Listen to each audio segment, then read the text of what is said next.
Good evening. Good evening, everyone. I want to speak with you today about resilience. Cut the music. Cut it. There we go. Resilience. So often we hear the phrase, children are resilient. But the reality is, children are not resilient, in my opinion.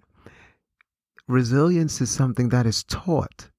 It is something that we experience, but I think it exists in our subconscious. And here's why I take this stance on resilience is something that we actually have to teach. We have to kind of pull from out of the subconscious. As some of you may know, I don't know if I've got some first-time listeners. If I do, I am Hashim Min Garrett. You're listening to HMG Podcast. I am a motivational speaker and a whole bunch of other hats, but the hat that I'm the most proud of is a dad of two phenomenal children. And as a motivational speaker and as a consultant, I get an opportunity to stand in front of audiences and inspire and educate and uplift and encourage. And so recently I was having a conversation with some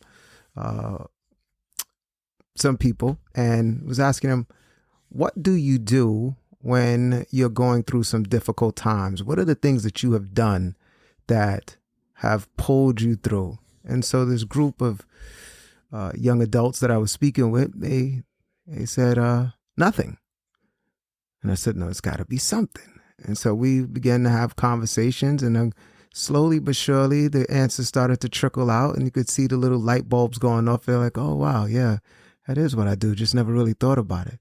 And then the next time I was doing a seminar, I asked the same question. So what exactly do you do to help pull you through those difficult times? And again, it was pretty much the first response was nothing. I don't do anything. And sometimes I've had young people tell me, well, I sleep. Well, that's not necessarily doing something, because once you wake up, the issue is still there. So what exactly what is it that you do? And so for my first time listeners to the show, I was shot and paralyzed at a very early age. And so I learned pretty early on resilience. And I had no idea exactly what it was that I was doing that was helping kind of pull me out of that bad space of depression and suicidal thoughts and wanting to seek revenge, right? No matter what the injury is, whether it's emotional, psychological, physical, verbal, we go through these different stages. And so when I asked my attendees and the participants, the people in the audience, so what is it that you do? I was amazed to hear the answers. And what really was amazing for me is that resilience is something that we build over time. And I'll give you an example of some of my sources of strength, sources that helped pull me through some difficult times. And maybe you'll have on your checklist, if you write down a few, or maybe if you can just think of one or two things, what is it that you do to help you get through some difficult times? And so before I tell you my answers, I'll just share with you some of the things that other people said they did. And what I found amazing is those were kind of my same answers. And so I heard one young person say, drink. And he said, I don't do that anymore. And this particular group I was talking was high school students. I think this group was 10th graders. It was sophomores here in America. And so the young man said, I used to drink, but I don't do that anymore. But that's what helped get me through some rough times. This is a 16-year-old, right? And so another young person raised their hand, and she said, well, I have two things that I do. So one is not too good, and there's the other thing I do. And I said, well, share with us, right? And she said, well, one of the things I do, which isn't too good, is I smoke. I smoke marijuana. I smoke weed. So, okay, so what's the second thing? She says, and I pray. And again, my eyes lit up. Just, I'm trying to hold it in. I'm just thinking, like, those are the things that I did. I smoked a lot of weed when I was young. And then I did a lot of praying. And so going around the room, and you ask students, and Some said, I talk to people. I talk to family members. And it's like, oh, wow, that's right there. That's what I do. And then one other person said, I like to just get out. I just want to go somewhere. It's like, I get it. That's it. And we go around and we have these different experiences on what we do that helps us get through. Right. And so we ran through the gamut of answers. Some said they like to draw. Some people like to just watch movies. Some people just like to play video games. And literally almost all of the answers that I heard were answers that I myself utilized. But what I was able to share with this particular group is that, listen, we can borrow from some of our peers' answers, right? So if these are their sources of strength that help them get through difficult times, let's pay attention. So if video games is something that, I like to do, but that's not necessarily your thing, well, I'm not trying to tell you to pick up a joystick, but what kind of hobby is it that you like to do? And so I heard one young man, he said he likes to go play football. And here it is. It's about being active, right? And so some of us will like to hit the gym. So maybe if you take down a little pen or write it down in your notes in your cell phone, what is it that I exactly do? And if your list is kind of short, I want to just share with you some things that are evidence-based that really help us get through those difficult times. So one is communicating, right? Talking, whether with family members, right? So that's one. Number two is positive friends. And family members can be biological, and then again, they don't have to be. And so we have people that are close to us like a mom, right? They're not necessarily our friend, but they're someone who's very close to us. Maybe it's our friend's mom, and it's like my best friend, his mom, and she's like a surrogate mom. And so we kind of classify that as family, right? And so we talk to family members. For me, it was my cousin. For me, it was my mom and my grandparents. God rest her soul, my grandparents. But those people really helped me. And it wasn't that they told me, Hashem, I believe one day you're going to walk and everything's going to be fine. It was just that they listened. Sometimes it was just the simple things and just say, I'm so proud of you. Or in my grandmother's case, just say, baby, don't worry, it's going to be okay. Just those little words really encouraged me, and just laugh and we talk. And I would find myself hanging up the phone and just feeling a little bit better. Pulled me through some tough times. Second one was the positive friends. I had friends along the way who would just say, you've been sitting in the house, come on, we're going out to the club and you're coming with us. And that meant the world to me. And, they said, okay, we're going roller skating. And I'm going, well, I'll pass on that one. They said, no, you're not. You're coming with us. But I can't, don't worry about it. Half of us are not going to roller skate anyway. We're just there to talk to girls and just hang out. And you can hang out with us. Come on. And they just pulled me out of it. Because Lord knows had I stayed in that house when they left, I was really going to feel blue. I was really going to feel sad, really feel depressed. But those moments that I'm just saying, no, you come with us. Come on. And they wouldn't take no for an answer. Positive friends help me. Prayer. Oh my gosh.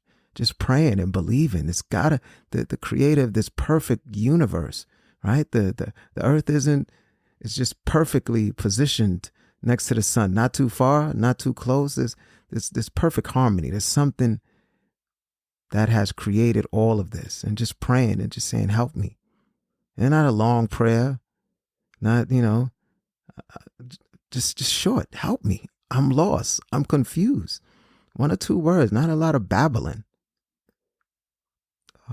Doing some exercise. I found myself lifting a lot of weights, watching ESPN and trying to get fit, and learning how to take care of my body. Those were things that helped. The endorphins are popping in the head and feeling better. The other part was generosity. I found that when I helped somebody else, it helped me. Maybe that's something you can incorporate. What can you do? Is there a soup kitchen, or is there some homeless people? Is it, do you want to send flowers to somebody? It's something, right? Just think of something that you can do.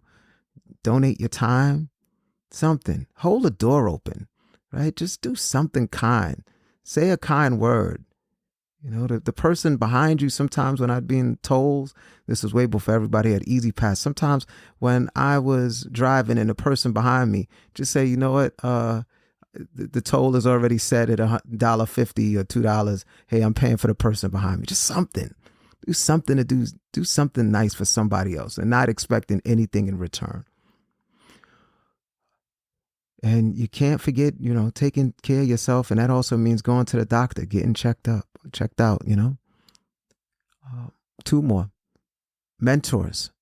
Having some mentors who just encouraged me and told me, Hashem, you can't have the peaks without the valleys.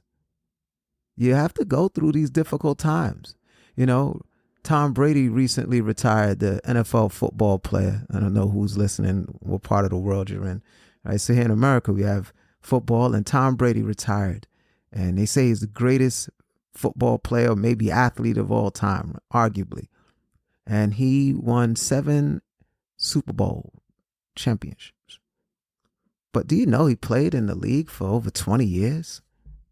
He failed more than he actually won, but we don't care about the failures. We acknowledge his awesomeness in taking home the Vince Lombardi trophy 7 times. So it's not about how many times you fail. It's about how many times you get back up. That's what we admire. And so that's what the mentors do. They just remind us, you're going to get through this. You can do it. And maybe you find a mentor, somebody who's kind of gone through what you went through. Maybe you're married and you're trying to figure out how to make this marriage work. And it seems like it's just falling apart and you don't know exactly how you're going to keep it together. And they give you some advice. Or maybe, that ship has already sailed and, you're headed towards divorce and you're like, I don't know what I'm going to do. And a mentor just says, listen, you're going to make it. And so whatever situation it is that you're going through, mentors can kind of give us the blueprint or at least some advice on how we can make it. And last but not least, let's say you gotta talk with somebody. Go see someone. All right. So today was all about what are those sources of strength. Resilience is not something that we just know intrinsically. We have to be reminded and it has to be highlighted for us. Oh, that's what I do.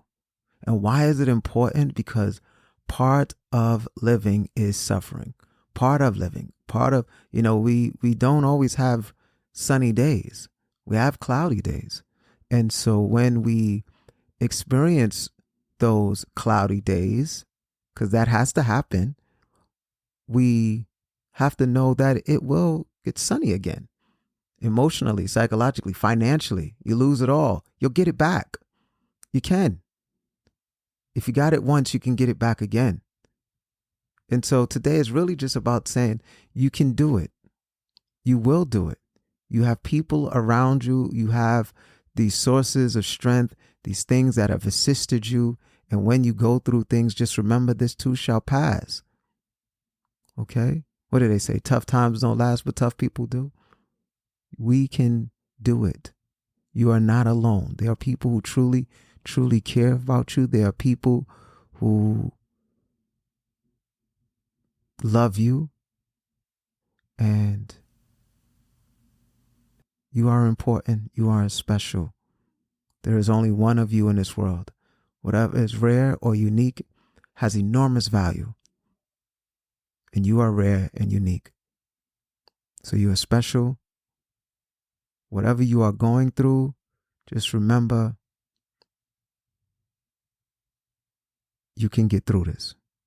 You've gone through some difficult things before, and you'll get through this one. It's been a pleasure talking with you. Thank you for tuning in to HMG Podcast. I am Hashem Min Garrett. You can look forward to hearing more messages and daily doses of inspiration. You stay well. Bye-bye.